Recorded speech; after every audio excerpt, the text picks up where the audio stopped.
Hello, welcome to a new unboxing. Today will be a new quadcopter from WLtoys. With great pleasure, I will present the Latrax clone from WLtoys, the V636. Okay, so, well, it's clearly a clone of the Latrax alias.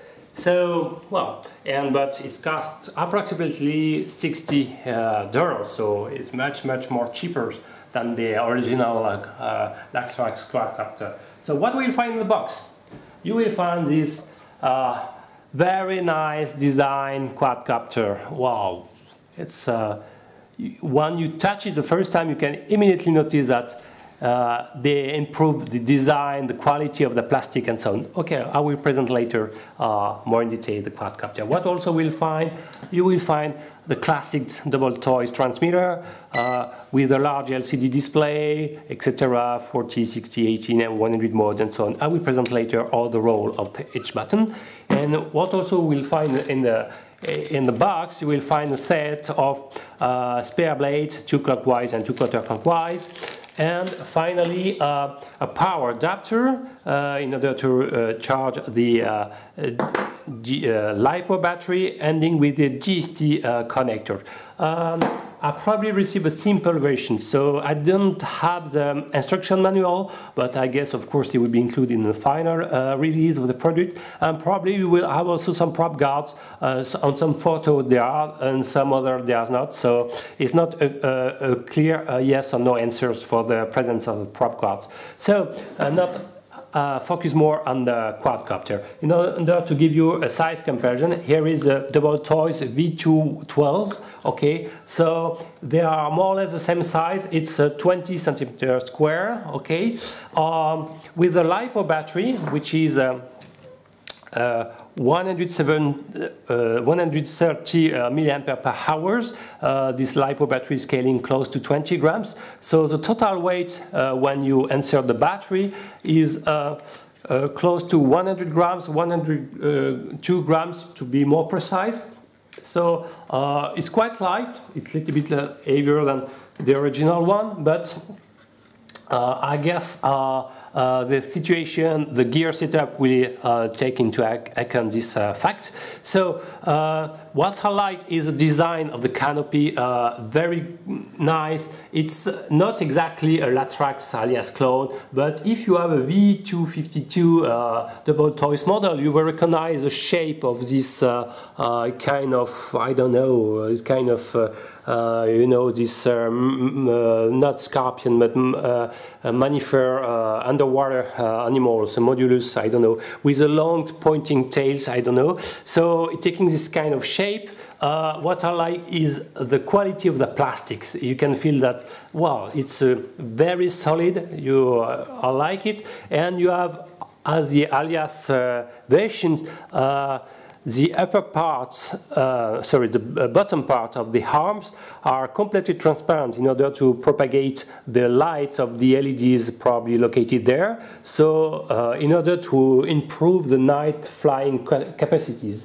So it's a very nice design. I like it even more than the original alias. And one of the main originalities, novelties of this model is also you have the presence in the flying board. Well, I don't know if close-up can be done, but you have the presence of the magnetometer's chip. So it means that you have headless function now. I think now all the quadcopter, even in micro size, will include now this headless function. So you don't like, but it's a new features included. So what is the headless function? The headless function is allow you to have an absolute reference when you're flying. It means that for beginners, when you are getting lost, when, for example, the quadcopter is returning to your direction, you have to invert the control. So with headless function, you don't have to take to be aware of this one. You are flying in absolute references. That means if you want the quadcopter back to you, you have to push back the backward stick. So, but you have two ways to perform headless function in fact is how to determine the initial orientation. The first option is to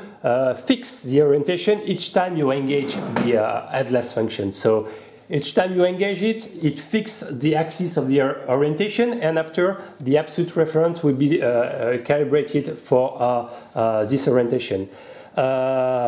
And the other option is to fix the orientation when you start the quadcopter. It's the case of this WLtoys. I think it's a better option when you are flying, you are making long-range flying, because when you are flying far, you don't really see the quadcopter, you don't know where is it, and so you are pressing the headless function in safety case to be sure that when you push back your quadcopter, it will return to you. So whatever you can see hit exactly. So I think it's a better option, it's a better way to initialize headless function to fix the orientation at startup, and it's the case for this WLtoys model. So what I can say about the blade, for example, if I compare to the classic WLtoys, they are a little bit wider at extremities, so maybe it will improve the power lift of the quadcopter.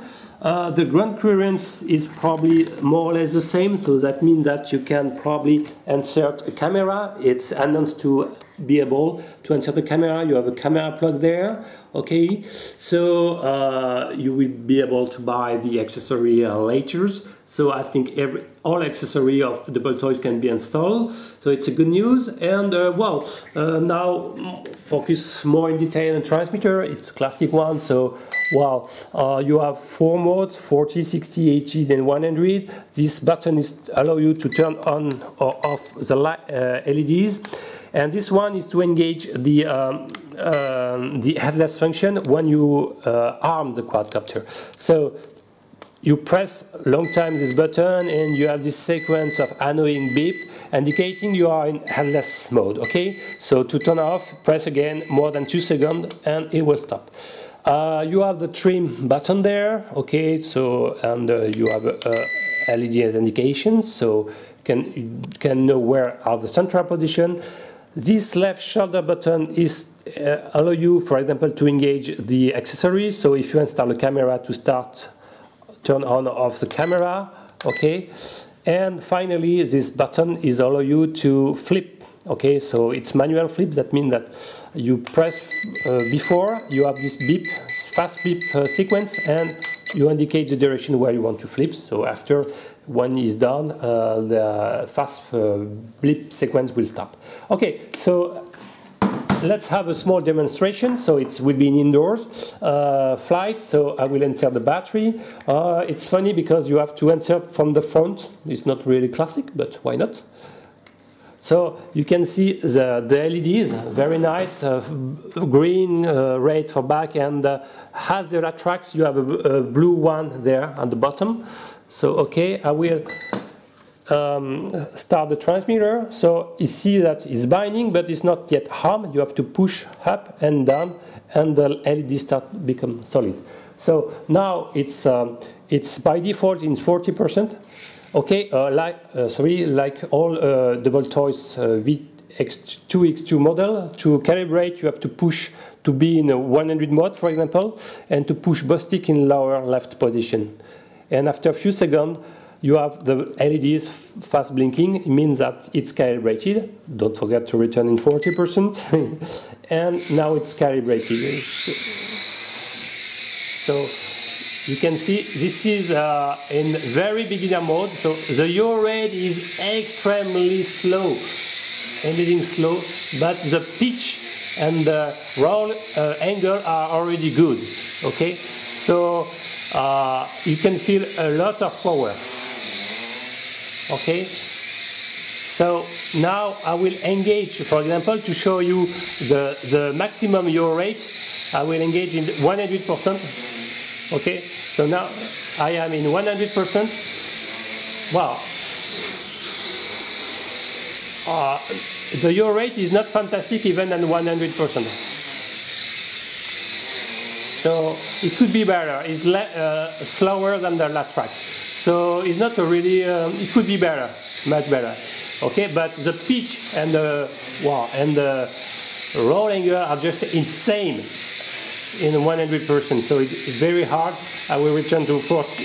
I'm sorry, I will return to 60%.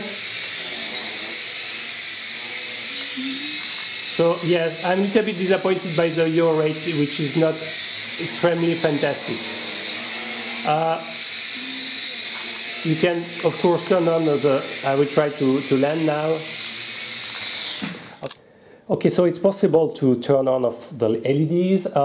What I can say, of course, it's possible to bind this quadcopter with another transmitter. For example, if you have a Devo controller, it's not a problem at all. I will show that it's possible. So I will turn again the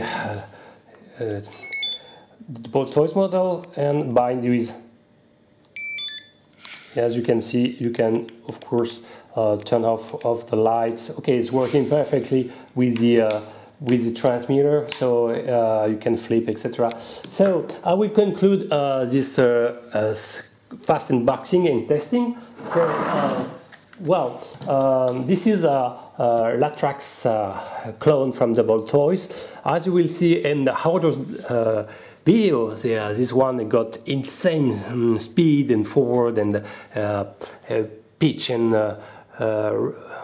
angle. So well, it's amazing. I don't think you have all the acrobatic mode at the Alias, but you can, for example, perform very easily some manual flipping and female and so on. So at the end you have close to 7 minutes of flying duration, so okay, it's very good to charge the battery. It takes more than 40 minutes, 50 minutes, okay. It's just amazing. I'm a little bit disappointed by the yaw rate, could be better. And I like the presence of ball bearings. The motor after 7 minutes of usage wasn't wearing worms at all, so I think it's a good sign to motor's longevity compared to the original Latrax model. So the design is great, the LEDs are great, the range is great because it's using exactly the same radio channel than the classic one, so you can optimize it by putting the antenna vertically if you want. It's a very nice unibody shape, and definitively I will recommend it. The headless function, as you will see, is efficient, and it's initialized at start of the quadcopter, which is, I think, the best option for headless function. So I recommend this quadcopter. You can probably carry up to 20-25 grams, okay. It will impact also for the flying duration, of course, but it's good. And this is more an acrobatic quadcopter, okay. It's not really designed for beginners, okay, because in 80% and 100 mode, it's just insane. You will see that the angle, the pitch, and the roll are just crazy. So you need to already have some pilot attitudes if you are interested by this quadcopter. Okay, thank you for watching. If you like this review, please subscribe my channel. Bye bye.